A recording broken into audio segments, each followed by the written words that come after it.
I want to welcome everyone to this presentation, and I want to begin by thanking Tanya Leon, my good friend Tanya Leon, a fantastic composer, conductor, musician, pianist, and just all around great person, great friend, for the opportunity to present my thoughts and my work as part of this Impact series presented by Composers Now, as well as to Amy of Composers Now for her help, and as importantly, my friend and colleague, collaborator, Jacek Kolasinski, for his assistance with creating this video.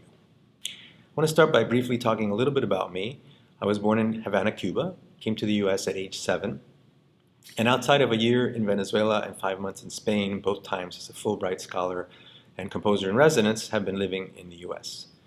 My parents worked hard to make sure that I was raised Cuban, keeping my cultural heritage, traditions, and native language, which I am very grateful for. I'm also very grateful for the opportunities afforded by this country. I began my musical training at age 8 on the clarinet and have been creating music ever since. After finishing my graduate studies some 35 years ago, I began creating more works, and I've written over 200 of them for a variety of soloists, ensembles, orchestras, with and without electronics, as well as interdisciplinary works, working with video artists, filmmakers, poets, and choreographers.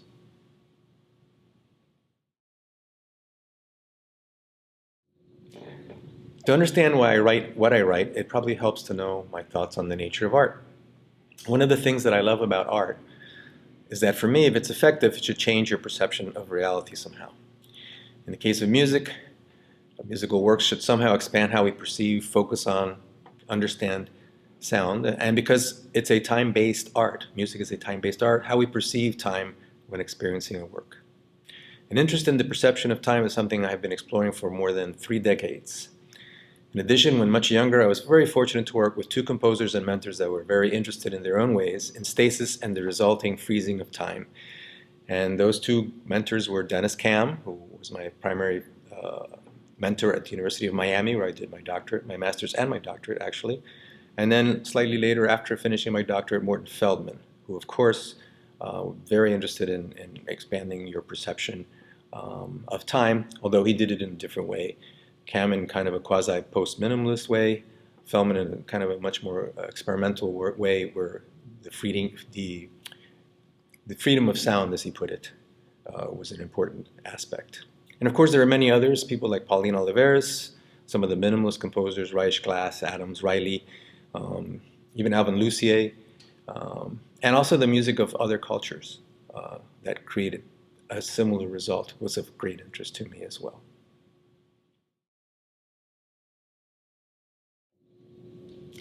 Lastly, before I present a few works, some thoughts about creativity. I'm interested in works that show imagination as well as craft, although I prefer innovation to just craft. I recently spent some time reading a book that is a collection of Mark Rothko, the great painter, his writings about art, where he discusses creativity. And for him, in kind of a synthesized way, creativity is a synthesis of disparate ideas, living somewhere on a continuum between too conservative and too experimental, but with an emotional content, which I found rather striking considering how abstract this work was. But an emotional content was very, very important. He also spoke of the need to be able to fail. And he formed these ideas based on his teaching of young students, young children, whom he taught painting and drawing. He felt that that was the height of creativity, no rules, just these kids creating without too many boundaries. For these kids, painting a sun blue was okay, and it was the parents that would come back and say, no, it should be yellow. And for him, that was the beginning of curtailing creativity. In any case, these are a few general ideas that inform my work, which hopefully somehow you'll experience when you hear the works I am presenting for you today.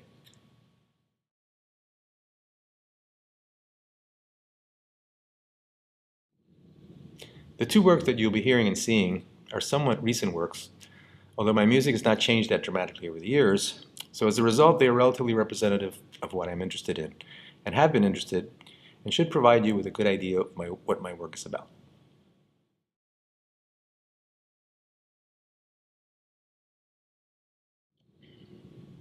The first piece is a piece written in the summer of 2017, and it's for cello and string orchestra. The composition was written for virtuoso cellist Jason Calloway of the Amornay String Quartet and premiered by him with me conducting the ensemble Música Eterna at the Contemporary Music Festival held in Havana, Cuba in the fall of the same year. Jason and the MRNA are wonderful colleagues at the Florida International University School of Music, where I am the composer in residence and distinguished university professor. I've been on the faculty at FIU for over 30 years, collaborating with some great colleagues like Jason and the MRNA, not to mention mentoring and working with some very talented students.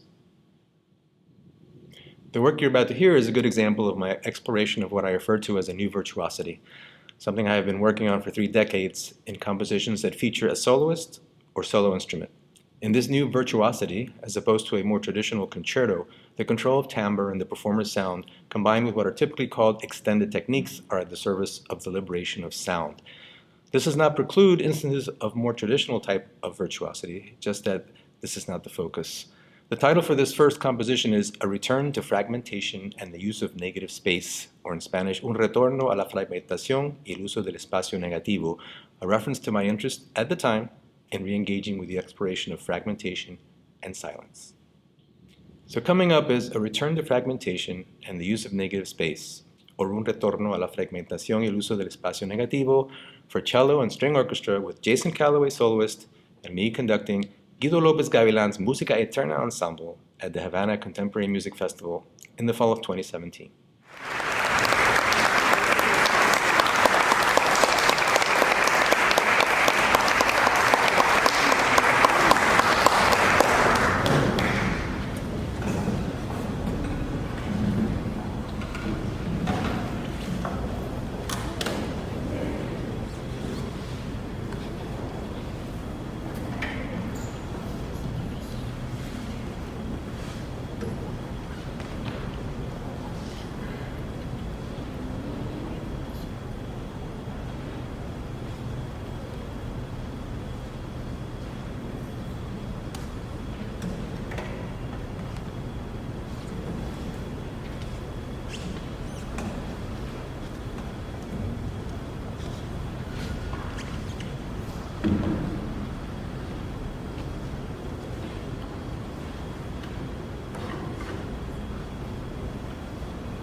I hope that this work gave you an idea of my interest in the exploration of sound and pacing, and that somehow your perception of time may have been altered as you experienced the work.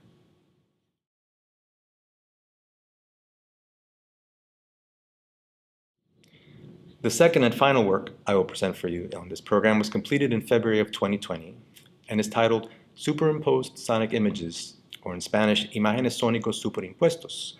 The original version was written for and premiered by virtuoso pianist Chen Hui Jian, and is for fixed media electronics, video by Jacinto, and piano. There are other versions of the piece with just piano and fixed media, as well as just video and fixed media. The version I'll be presenting for you as part of this program is the slightly shorter one for video and fixed media, without the piano. As you may infer from the title, the basis for the composition is the image of 8 pianists performing 2 of my piano works out of phase, which is what is heard on the fixed media part, complete with page turns and other noises, while the 9th pianist, the live pianist, performs segments from the same two works in the version with the solo piano. The video images were created by Kolashinsky, inspired by the sound world on the fixed media part, and like the work, the sound part of the work, unfolds slowly, creating an aural and visual stasis. So coming up is Superimposed Sonic Images, or Imágenes Sónicos Superimpuestos, with video by Jacek Kolashinsky.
I hope that you enjoyed checking out these two works, and if you found them of interest, you'll check out some of my other works available under the Media tab of my webpage found at www.orlandojacintogarcia.com. You can also hear more at the New Music Miami ISCM Festival YouTube channel, which also includes some of my works, as well as that of many other wonderful composers performed by incredibly talented performers. Lastly, if you're interested in contacting me, you can do so through my webpage or at my email address at Florida International University, garciao@fiu.edu. Again, I very much hope that you enjoyed my presentation, and thank you so much for tuning in.